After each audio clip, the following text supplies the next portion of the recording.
Here's Making the Cut. Today I just want to show you what I take with me when I go clay pigeon shooting. Of course, as well as this, I carry my gun, which is a Beretta 686E. Also have a side-by-side video, which, not video, side-by-side shotgun, which I'll be making a video on very shortly once it's finished. It's kind of a project gun, but this is what I'm carrying. First of all, one of the most important things is a skeet vest. This is a very nice one I got for Christmas, made by Beretta. Yes, it is extra large.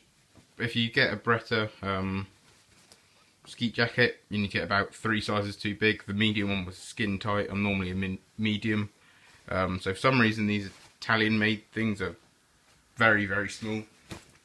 But basically, if you don't know, it's just a sort of a waistcoat with massive pockets. You can fit hundreds of cartridges in there, and also they've got like a bit of padding. You can put in a recoil pad in there, which helps absorb some of the shock.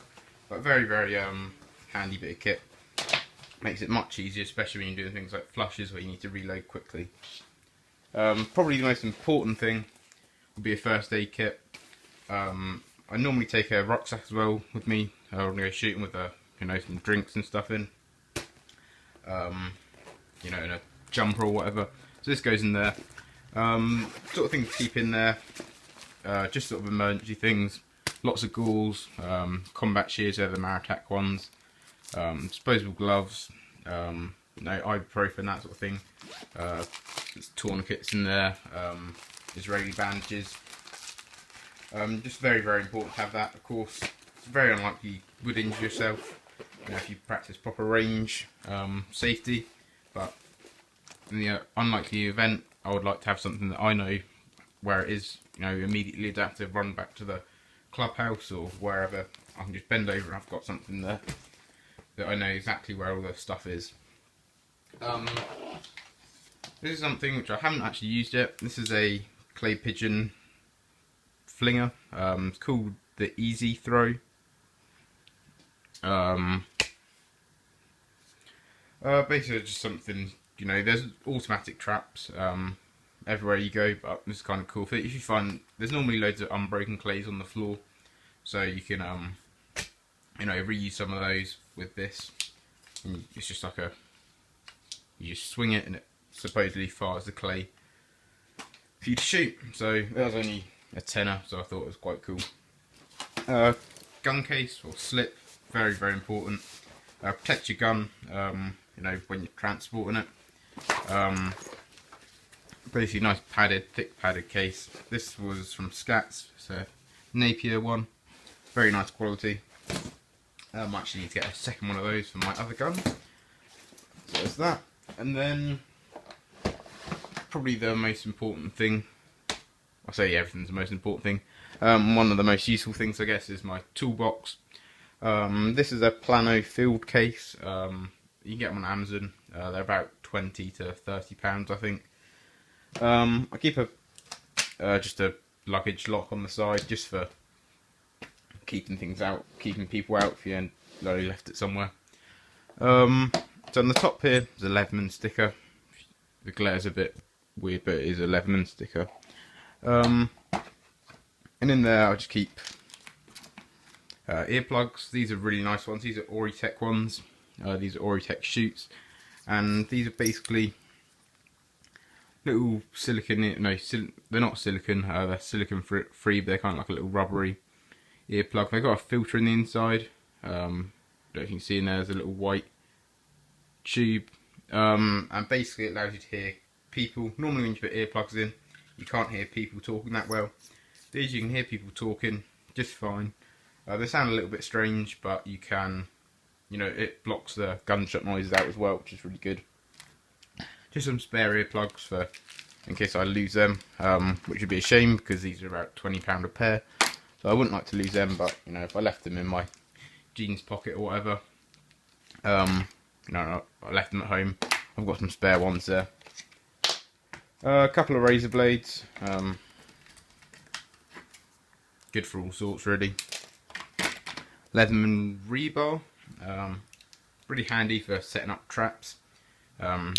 Adjusting the bolts and stuff on there. Screwdriver kit, good for all sorts. Yeah, I've got all Torx, hex wrenches, all the different ones you'd ever need. And of course the driver handle. Whistle, really handy to have if you need to, tell people to stop immediately. If everyone's got ear protection on, it's kind of hard to hear. But if someone did get injured or something like that, it'd be really good to have a whistle so you can signal people to stop. These are front sight beads for my shotgun, a 686 Beretta. I've got a fibre optic on there at the moment, so I've just got these two spare ones. These are just white ones. Pen, that's a zebra pen, and a Sharpie, just for whatnot. Write on score cards, that sort of thing. So this opens up, and on this top tray, it does have an O-ring, which is kind of waterproof, I guess. I wouldn't like to submerge it, but keep the rain out, that sort of thing. So on the top, this is my cleaning tray. So I've got busily filled patches, or ball patches, whatever you want to call them. These are just like a thick linen patch, and they're for cleaning the barrels. I prefer these ones to the Napier patches. This is Napier Ultra Clean, or Super Clean. I can't remember which one it is. This is basically just a sort of a thick paper towel, which I used originally, but then I swapped to this because this stuff's better for the ball. But this works great for I use this for cleaning the ball, and then I use this to run oil down the ball. It's also good for cutting off a strip and using it to put a bit of oil in there, and you can wipe down the barrels, that sort of thing. Gun oil. This is Napier brand. Napier ball cleaner. Does and lubricates it. Various brushes and attachments. That's a jag. That's what you put your patches on. Slot the patch through there and spin it around, and then you shove that down the barrel. A mop for oil in the barrel. Spiral wire brush thing. Just use it for getting any heavy fouling out of the barrel. You can also use it to push your patch through. If you put your patch over the barrel, then push this through, that'll run your patch through your barrel for you. Phosphor bronze brush for getting out any carbon fouling, that sort of thing. Of course, the brush itself, or the rod, goes together. It's just a 3-piece one. This is really handy to have on you because the other week when I was shooting, one of my friends was having some issues with his gun, and it wasn't ejecting the cartridge. It was sort of going underneath the ejector, so you had to run this through the barrel. Poke it out the other end. Sticks up the muzzle so it pushed it out the chamber. So it's handy to have that on you. It's kind of not necessary to carry all your oils and stuff with you shooting, but I just like having it in case it does rain. I don't like putting a wet gun away because it's about an hour's drive and it probably would rust in a warm car. Snap caps, self-explanatory. These are nice brass ones, solid brass, very heavy. These absolutely kill if these land on your foot. Q-tips for cleaning, parts of the gun. Spyderco chaparral, just for cutting stuff. This is VP90 grease. I put this in the syringe because it makes it so much easier to apply. It comes in like a toothpaste tube, and it makes it really difficult to actually squirt it because it's kind of not very precise. It's got a big fat nozzle on it, and you want to put a little tiny dab on somewhere, you end up putting a massive blob on, and it's just a waste. So I just transferred it into the syringe, which is really, really good. And I just stuck the label on the outside of it so I knew what it was.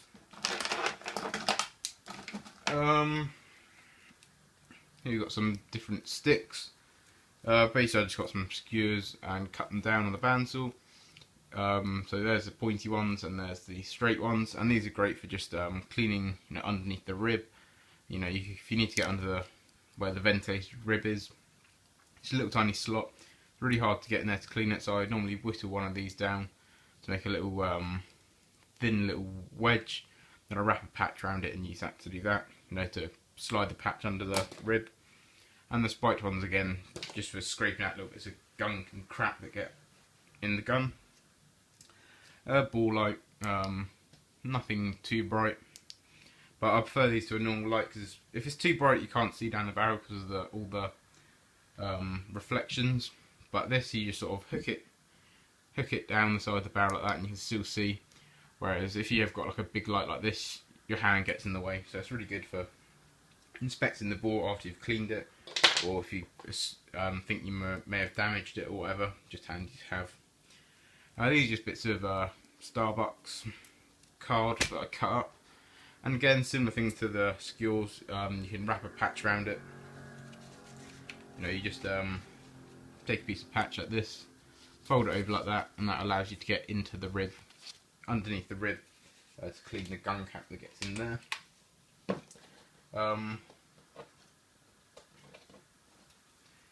Then I also keep a couple of toothbrushes in there. This one I label for checkering. This one, although this is a brand new one,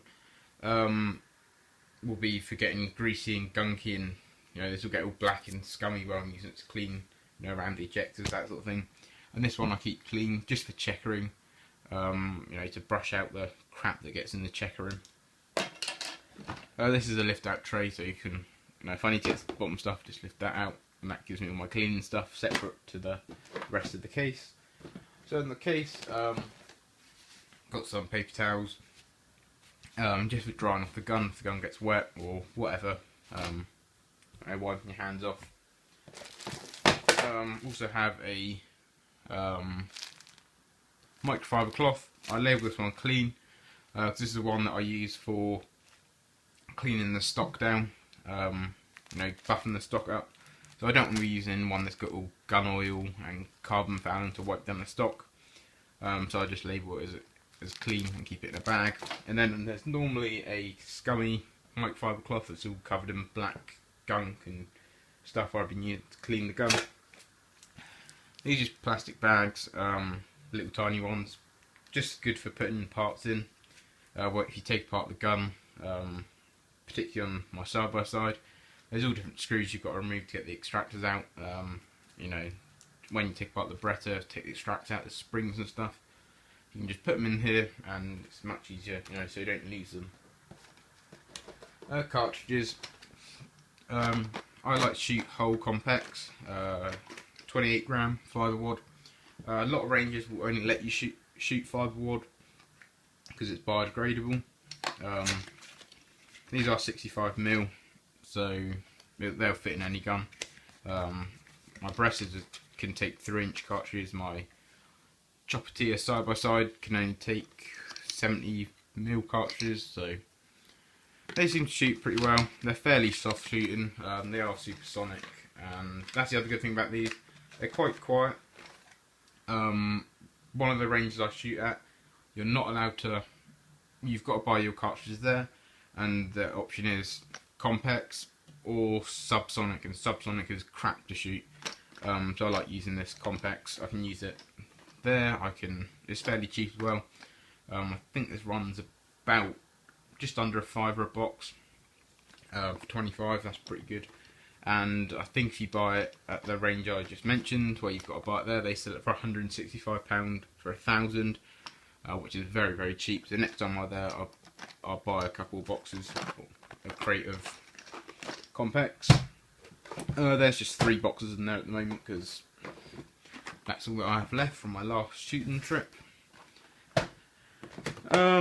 Choke box. This is a Beretta choke box.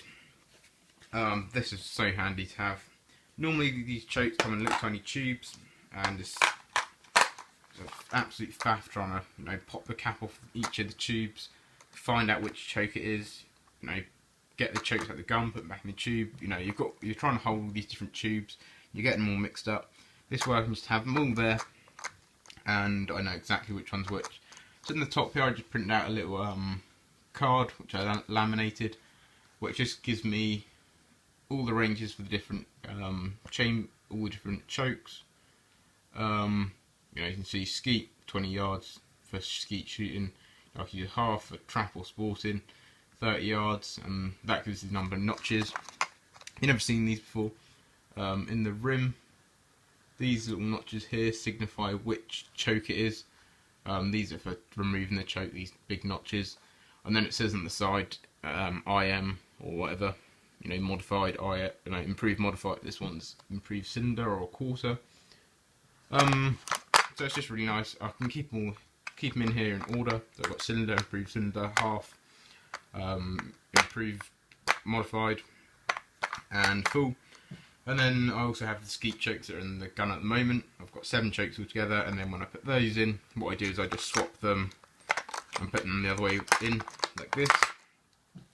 So the skeet chokes, so if I if I swap the skeets for, you know, the half and the 3/4, I'd put them in that way around so I can see they're the skeet ones.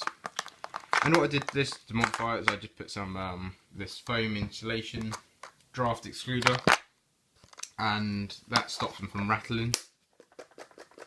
Whereas before, when you get this, it rattles horrifically. It also did the same for the choke key.